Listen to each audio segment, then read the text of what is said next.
नमोस्तु श्री अनामिका जैन पुणे महाराष्ट्र से आपके श्री चरणों में अपनी शंका रख रही हैं। हे गुरुदेव, जब लड़की का विवाह होता है उसके बाद वह ससुराल चली जाती है और उसके ऊपर जिम्मेदारियां बढ़ जाती हैं, तो उसको क्या करना चाहिए ताकि ससुराल का माहौल धर्म में बना रहे और शांति में बना रहे? कृपया शंका का समाधान करें। लड़की का विवाह हो जाने के बाद देखा जाए तो उसका दूसरा जन्म होता है। एक जन्म जहाँ पर वह खेली कूदी उठी बैठी, वह उसका एक जन्म होता है।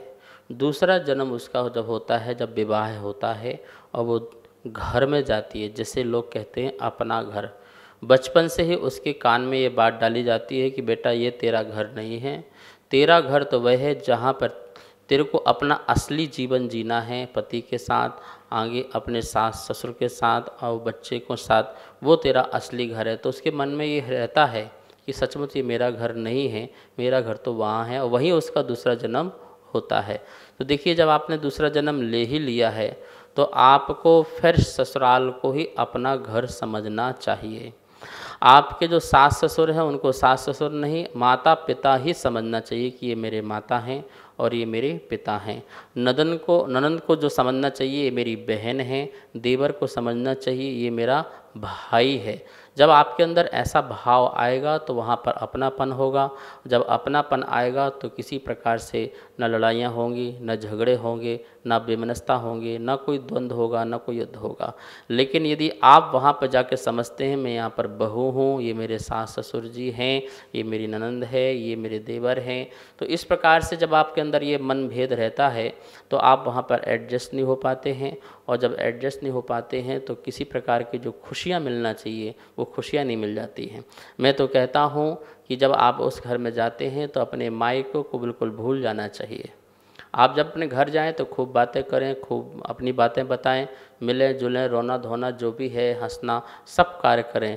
लेकिन जब अपने ससुराल में आते हैं तो ससुराल में आकर के मायके कब्र को सब कुछ भूल जाना चाहिए। ठीक है, आपके माता पिता ने जन्म दिया, आपके भाई हैं, सब कुछ है, लेकिन आपका जीवन वहाँ से अब नहीं है। अब आपका जीवन जो है पूरा का पूरा यहाँ से है।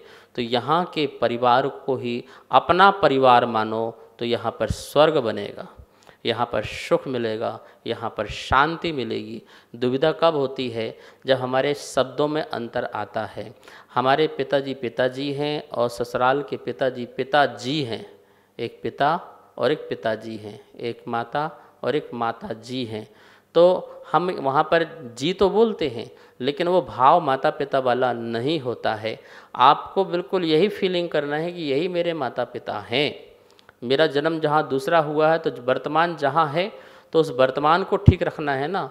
जो आपका भूत हो गया वो चला गया, वो तो भूतकाल हो गया। लेकिन जो आपका वर्तमान है, जहाँ प्रेजेंट हैं आप, तो क्या आप पूरी तरह से प्रेजेंट हैं? जब एक बच्चा स्कूल जाता है तो वहाँ पर हाजिरी होती है तो बच्चा बोलता है प्रेजेंट सर। तो प्रेजेंट सर का मतलब क्या है? मैं पूर्ण रूप से यहाँ प्रेजेंट हूँ, न मुझे अब घर की चिंता है, न दुकान की चिंता है, न किसी परिवार की। मैं तो पूर्ण रूप से यहाँ पर प्रेजेंट हूँ, पढ़ने में आया हूँ, विद्यार्थी हूँ बिल्कुल इस समय में।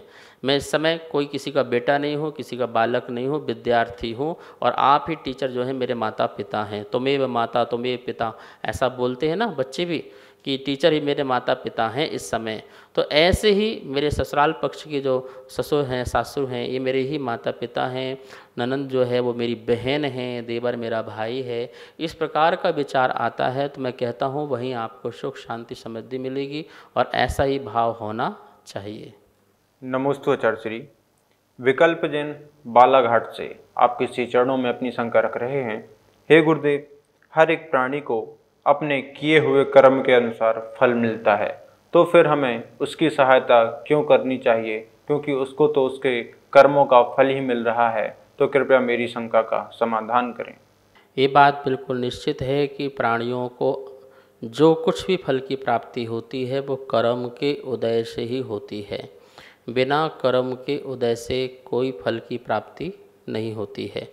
फिर आपका एक प्रश्न आया कि जब अपने कर्म के उदय से होती है तो मुझे हेल्प करने की क्या ज़रूरत है? कोई व्यक्ति दुखी है तो मैं उसकी हेल्प क्यों करूं?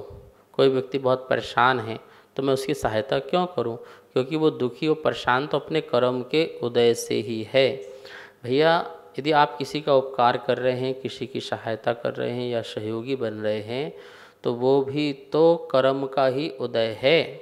जब तक उसका पुण्य का उदय नहीं आएगा कोई सहयोगी नहीं बनेगा, ठीक है ना। यदि आप उसके सहयोगी बन रहे हैं तो उसका ही कर्म का उदय है, तो आप सहयोगी बन रहे हैं। जैसे आप अपने बच्चे का खूब लालन पोषण कर रहे हैं तो आपको क्या बच सकता है? अरे उस बच्चे का ही कर्म आपसे करवा रहा है। आपसे यदि बच्चा कुछ भी करवा रहा है तो वो अपने कर्म के उदय से ही करवा रहा है, और आपका भी ऐसा ही कर्म का उदय है कि आपको उसका उपकार करना है, उसका उपकार चुकाना है। कभी न कभी उसने आपके जीवन में उपकार किया होगा, तो इसलिए आपको भी ऐसा कर्म का उदय आया कि आपका उसको उपकार चुकाना पड़ रहा है, और दूसरे का कर्म का उदय आया पुण्य का कि आप उसका कार्य कर रहे हैं, ठीक है ना। तो ये निमित्त नैमित्तिक संबंध होता है कि एक का निमित्त कर्म का उदय होता है तो सामने वाला नैमित्तिक हो जाता है, और सामने वाले का कर्म का उदय होता है तो ये वाला व्यक्ति नैमित्तिक हो जाता है। इस बात को समझने के बाद हमारे अहंकार समाप्त हो जाते हैं। यदि मैं किसी का कुछ कर रहा हूँ तो अहंकार मत करना कि मैं किसी का कुछ कर रहा हूँ। यद्यपि यह सोचना कि भैया मैं तो अपना कर्ज चुका रहा हूँ, मेरा ऐसा कर्म का उदय है कि मैं इस प्रकार से कार्य कर रहा हूँ। सामने वाले व्यक्ति का मैं क्या कर सकता हूँ उपकार। कहते हैं लोग अहंकार से, देखो मैंने तुम्हें पढ़ाया, मैंने तुम्हें लिखाया, मैंने तुम्हें यात्रा कराई, मैंने तुम्हारा मकान बनवाया, तुम्हारी शादी कराई, तुम्हारा ये कराया, तुम्हारा वो कराया। किस बात का अहंकार कर रहे हो? तुमने थोड़ी कुछ कराया, वो तो उसका कर्म का उदय था, उसका कर्म का उदय था और तुम निमित्त मिले, और तुम्हारा भी कर्म का उदय है कि तुम्हें ऐसा कार्य करना है। तो ठीक है ना, दोनों का ही कर्म का उदय मिलता है, तब ऐसे निमित्त नैमित्तिक संबंध बनते हैं। यदि आप ज्ञानी हैं और आपको ये बात समझ में आ गई हो तो कभी भी किसी का उपकार करें, पर उपकार करके अहंकार न करें।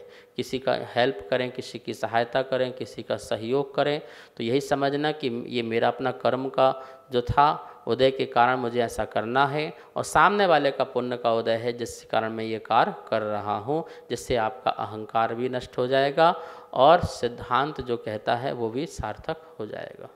सभी को सादर जय जिनेन्द्र। आप नित्य जैन पाठशाला के माध्यम से 6 डाला का स्वाध्याय कर रहे हैं, जो कि पूज्य गुरुदेव के मुखारबिंद से बहुत ही सुंदर स्वाध्याय कराया जा रहा है, और जैन आगम के अनुसार आपकी शंकाओं का समाधान भी किया जा रहा है। अगर आपको इस विषय में कोई भी शंका है तो आप हमें नीचे दिए गए नंबर पर भेज सकते हैं और अपनी शंका का समाधान पा सकते हैं। और आप शंका समाधान के पुण्यार्जक भी बन सकते हैं। 21 रुपये की राशि के माध्यम से 1 दिन के लिए, और 11,000 रुपये की राशि के माध्यम से 1 महीने के लिए पुण्यार्जक बनकर अपने पुण्य का संचय कर सकते हैं और शुद्ध ज्ञान की प्रभावना कर सकते हैं। सभी को सादर जय जिनेन्द्र। इस कार्यक्रम के पुण्यार्जक थे